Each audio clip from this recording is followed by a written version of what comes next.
Today I'm going to show you guys how to make a visualizer for your music using the zGameEditor visualizer plugin with FL Studio. I believe if you have the signature bundle, it is a free stock plugin that comes with it. So what we're going to do is go onto our master track here. We're just going to go to the bottom, add a plugin, and we're going to add this one here, zGameEditor visualizer. It's usually easy to find because it's usually the last one because it starts with a Z. Okay, when you first open it up, you'll see these windows. How I'm going to break this down for you is if you've ever used Photoshop or any other image manipulation software, it is very similar. Essentially, these are your different layers. So if it was Photoshop, you're adding new layers. As you can see, I now have 3 layers, and then we're going to start populating each layer with what we want. Examples of what you can have in a layer are an image, a video, a polar or peak effect, so it reacts to your music. You can have movement, all sorts of things. You'll see if I click here, I can go through some of the effects. We have fog machines, we have cloud generators, we have object arrays. I'll be honest, a lot of these feel like really old school. Like, see if I pick these, it looks like, I don't know, something kind of old and corny. So what we're gonna do is start off with some really basic stuff, and we are just gonna go to image effects and put in an image. You'll notice that there is no image because we actually have to load it in first. So I'm just going to choose a photo that I took here. I'll be honest, I used to take them off of Pinterest a lot, but I don't really want to rip other artists' art all the time, and especially for a tutorial, I want to teach you guys how to do this properly, So I downloaded this image that I took here, took it outside down by the river last week, super foggy. So once you have the image that you want, you're just going to click to this tab, Add Content, and this is where you're going to store any of the images or videos that you want included in your visualizer. Put them all into this tab here. We're going to start with just this one picture. Again, I'm going to try to keep this tutorial pretty simple.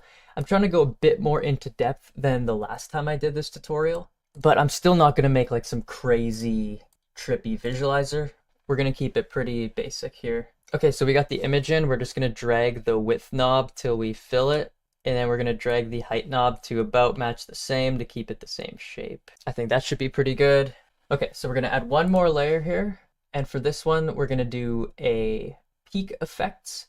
So peak effects is any of the reactive things that you see on the YouTube visualizers for the old EDM channels, the old dubstep channels. And they have those visualizers that kind of go out like this. So that's where you add these. So I'll take you through some of the different ones that you can add, and we'll choose one that fits our vibe here. I'll play the beat so that you can see how it's reacting to the music.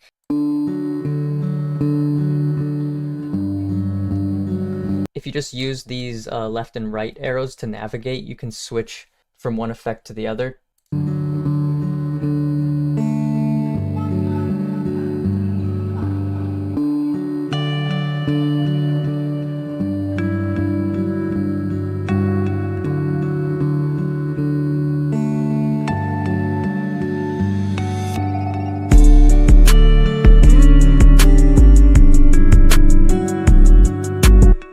This one probably looks familiar, doesn't it?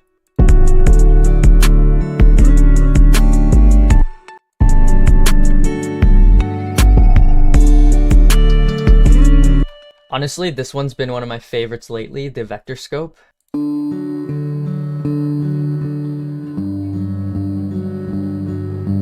can change the color of it.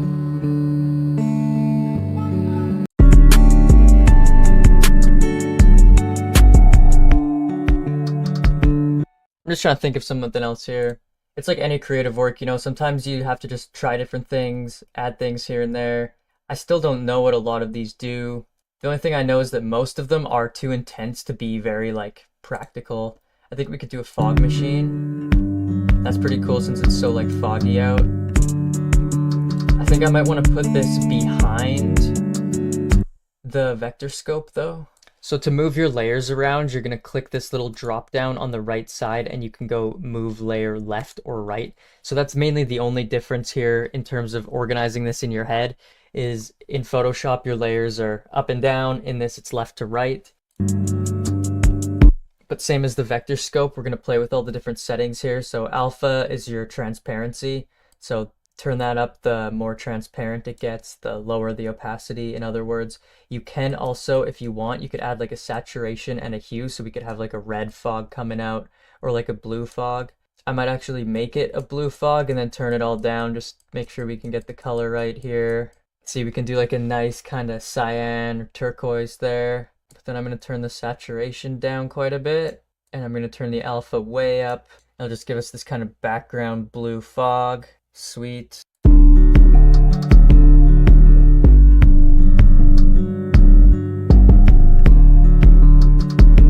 I wonder if I can add another image layer as almost like a mask and see if that looks cool. Oh, that's crazy. That's kind of cool. Well, we can just have it rotate in like all sorts of ways. That's definitely too fast. We want it like as slow as I can go. It's like 51. 'Cause yeah, that just makes it go faster in the other direction.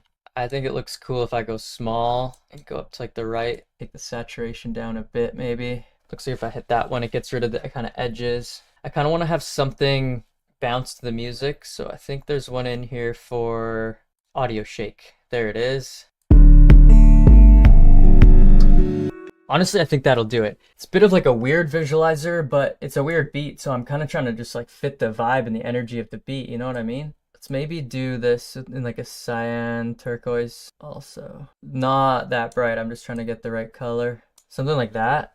All right, so super quick rundown. I definitely like to add the background images first and then work towards the foreground. It seems kind of obvious, but what I'm trying to say is just do like one layer at a time and just try to add what you think looks cool. You can find templates online. I'm actually going to put my template for this one and the rest that I make in the description, so check for that. I love making these sort of like kind of glitchy, weird, kind of nostalgic but futuristic looking visuals. So if you have any suggestions or questions on more to make or more tutorials, just let me know in the comments and I'll address any of the questions that you have. This video is actually an updated version of an older tutorial I did in 2024, which has been my most popular video since. So I just wanted to break it down a little bit deeper in this one and walk you guys through actually making a visualizer. I've used visualizers like this to get my subscribers up to over 4K. I have over 1,000 beats on my channel where I post beats like this. So definitely consider checking those out. And aside from that, I honestly just like love helping creators learn new things. So I'm more than happy to make these videos for you. I just hope you get something out of them. And remember me when you're famous in Hollywood. Remember who taught you this shit, okay? Okay, deal. Have a good day, guys.